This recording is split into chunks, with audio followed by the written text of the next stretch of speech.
Bonjour à tous les amis, Jésus est mon guide, aux auditeurs fidèles et ceux qui écoutent sur les réseaux sociaux YouTube. C'est Claudette avec vous en ce mercredi 22 novembre. J'ai la joie de vous présenter cette séquence. En ce jour, l'Église fête Sainte Cécile, patronne des musiciens, vénérée comme vierge et martyre depuis le 5e siècle. Alors, je souhaite un joyeux anniversaire à ceux qui sont nés en ce jour et une bonne fête à toutes les personnes qui se prénomment Cécile. Nous débuterons cette séquence en écoutant un chant à l'Esprit Saint et demandons-lui de nous aider à ouvrir nos cœurs pour accueillir la parole de Dieu du 2e livre des martyrs d'Israël. Viens, Esprit Saint, de Emmanuel Musique. Bonne écoute!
En ce mois de novembre, prions pour les âmes du purgatoire.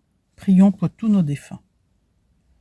Notre-Dame libératrice, prends en pitié tous nos frères défunts, spécialement ceux qui ont le plus besoin de la miséricorde du Seigneur.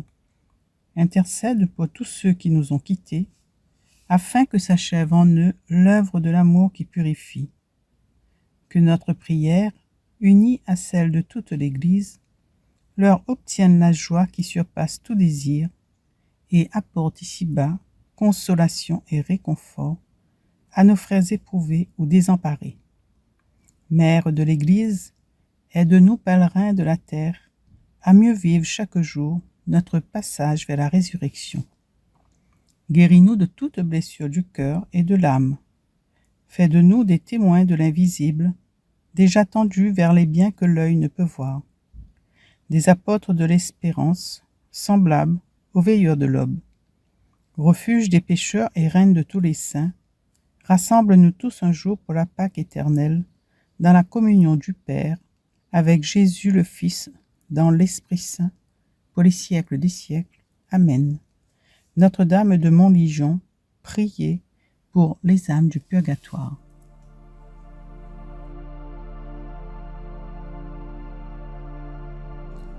Lecture du deuxième livre des martyrs d'Israël, chapitre 7, verset 1 et verset 20 à 31. Le Créateur du monde vous rendra l'esprit et la vie. En ces jours-là, 7 frères avaient été arrêtés avec leur mère. À coups de fouet et de nerfs de bœuf, le roi Antiochos voulut les contraindre à manger du porc, viande interdite. Leur mère fut particulièrement admirable et digne d'une illustre mémoire. Voyant mourir ses 7 fils dans l'espace d'un seul jour, elle le supporta vaillamment parce qu'elle avait mis son espérance dans le Seigneur. Elle exhortait chacun d'eux dans la langue de ses pères. Cette femme héroïque leur parlait avec un courage viril. « Je suis incapable de dire comment vous vous êtes formés dans mes entrailles. Ce n'est pas moi qui vous ai donné l'esprit et la vie, qui ai organisé les éléments dont chacun de vous est composé. C'est le Créateur du monde qui façonne l'enfant à l'origine, qui préside à l'origine de toutes choses. Et c'est lui qui, dans sa miséricorde, vous rendra l'esprit et la vie, parce que, pour l'amour de ses lois, vous méprisez maintenant votre propre existence. » Antiochos s'imaginait qu'on le méprisait et soupçonna que ce discours contenait des insultes. Il se mit à exhorter le plus jeune, le dernier survivant.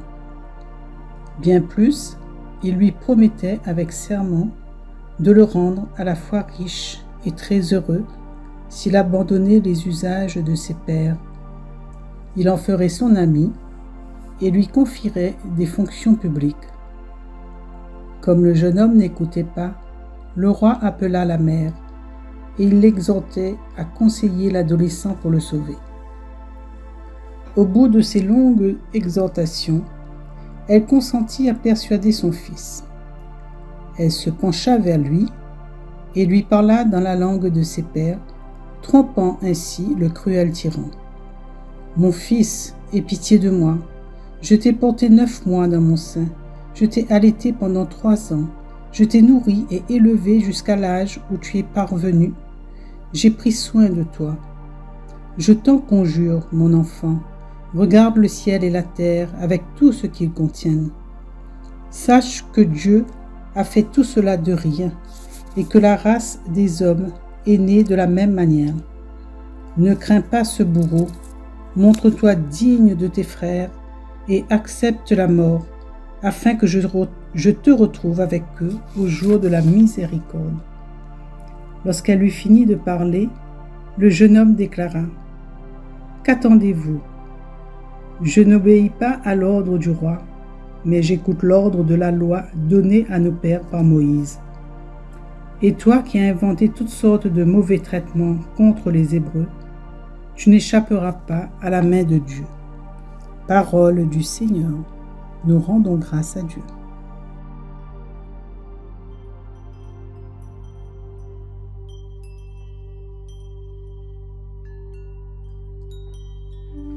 À travers ce récit des 7 frères martyrs, nous sommes face aux affirmations de la résurrection des morts. Dans ce livre, nous voyons une mère admirable qui a tout misé dans l'espérance du Seigneur.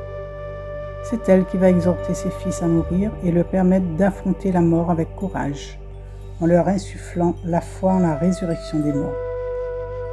La foi de la mère se fonde en effet sur la fidélité et la bonté indestructible de Dieu. Elle a une confiance totale en Dieu. Dieu pour elle est un Dieu de la vie, puisque Dieu a donné la vie à toutes choses et aux hommes dès l'origine. Comment pourrait-il abandonner son œuvre à la mort? L'admirable raisonnement de cette femme s'appuie sur la contemplation de l'œuvre créatrice de Dieu, celui qui a présidé à l'origine de toutes choses. Celui qui ne cesse de maintenir toutes choses ne peut que rendre la vie à ceux qui la risquent par amour pour lui. Un pas encore. Dieu a tout créé de rien. Il peut donc rendre la vie de la même manière. Il est le Dieu créateur et sauveur qui relèvera de la mort les hommes qui ont pour lui renoncé à leur vie et il les appellera à une vie nouvelle. Elle revient sur la vie donnée in itinere. Elle exhorte son fils pour bien le faire comprendre que sa vie appartient à Dieu et que tout revient à Dieu. Nous voyons aussi dans ce livre la tentation. Antiochos propose au fils de le rendre riche et très heureux. Cela nous rappelle Satan qui essayait de tenter Jésus avec ses promesses dans le désert. Nous pouvons le lire en Matthieu 4. Antiochos ne pouvant pas ramener le fils vers lui par ses promesses, il appela la mère. Mais celle-ci était plus maligne que lui et exhorta son fils dans sa langue pour qu'il ne se laisse pas tenter et qu'il accepte la mort. Elle précisera pour que je te retrouve avec eux au jour de la miséricorde. Grande est la foi de cette mère. Elle préférait voir son fils mourir que de se laisser avoir par les promesses du roi Antiochos. Le fils a compris qu'il valait mieux se tourner vers Dieu et donner sa vie afin de renaître avec le Christ.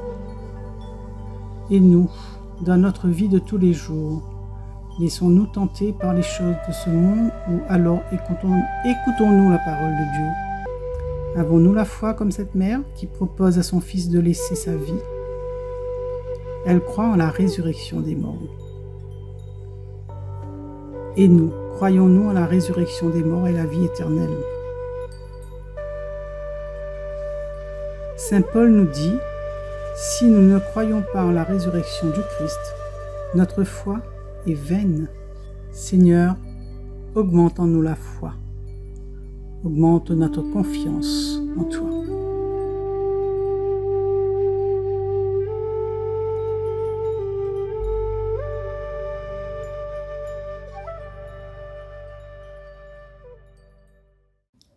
Au réveil, je me rassasierai de ton visage, Seigneur.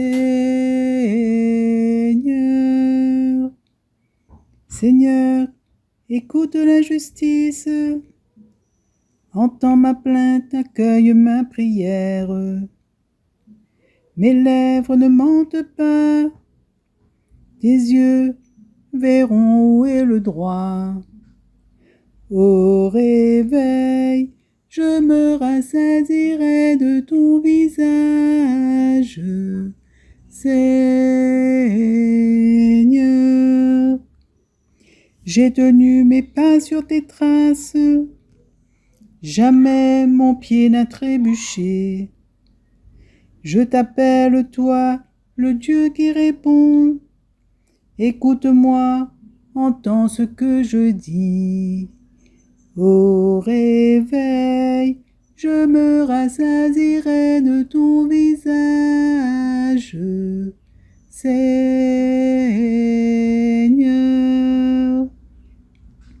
Garde-moi comme la prunelle de l'œil, à l'ombre de tes ailes cache-moi.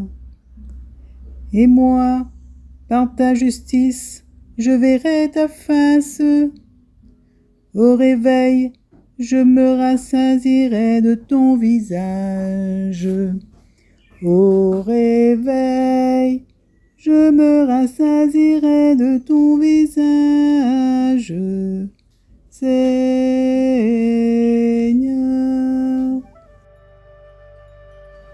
Alors, je vous remercie pour votre écoute. Donc, nous avons terminé cette séquence par un chant de Emmanuel Musique, Sauve ton peuple. Mais avant cela, nous écouterons la prière de Sainte Cécile pour les musiciens. Au revoir et à bientôt. Prière de Sainte Cécile, patronne des musiciens. Sainte Cécile, patronne des musiciens, donnez-nous la force de nous accrocher devant tous les écueils du monde de la musique, la patience avec nos chorales, animateurs liturgiques et bonnes dames de la paroisse, la diplomatie avec nos curés, qui nous laissent faire notre travail dans la confiance, comme nous les laissons faire le leur. Puissions-nous travailler avec des amateurs enthousiastes qui ont soif de progresser et faim d'apprendre, et avec des professionnels consciencieux qui nous tirent vers le haut et nous font nous dépasser. Aidez ceux qui le souhaitent à gagner leur vie décemment en la mettant au service de la musique. Défendez-nous des organisateurs margoulins comme des programmateurs frileux. Tirez de la précarité les musiciens qui y sont. Que le talent que le bon Dieu a mis en nous puisse servir à donner du bonheur à l'humanité. Aidez-nous à répandre toujours plus d'harmonie dans ce monde qui en a tant besoin et à résoudre les dissonances entre les gens, les idées et les peuples. Que l'Esprit Saint nous inspire toujours l'improvisation juste et puissions-nous trouver la vraie joie dans notre travail. Vierge et martyrs, aidez-nous à garder la lumière d'un cœur pur, simple et ouvert à l'autre. Ne nous soumettez pas au cornement, mais délivrez-nous des grincheux. Amen.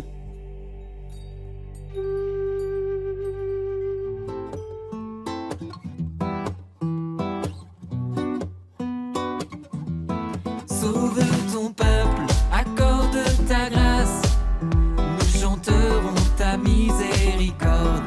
Sauve ton peuple, accorde ta grâce, Alléluia, Alléluia. Bienheureux ceux qui prient et qui pleurent,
Bienheureux ceux qui souffrent pour ton nom, tu les combleras de tes bienfaits. Bienheureux sont les artisans de paix, ils seront appelés fils de Dieu. Bienheureux ceux qui souffrent pour ton nom, tu les combleras de tes bienfaits. Sauve ton peuple, accorde ta grâce, nous chanterons ta miséricorde. Sauve ton peuple, accorde ta grâce. Alléluia, alléluia. Sauve ton peuple, accorde ta grâce. Nous chanterons ta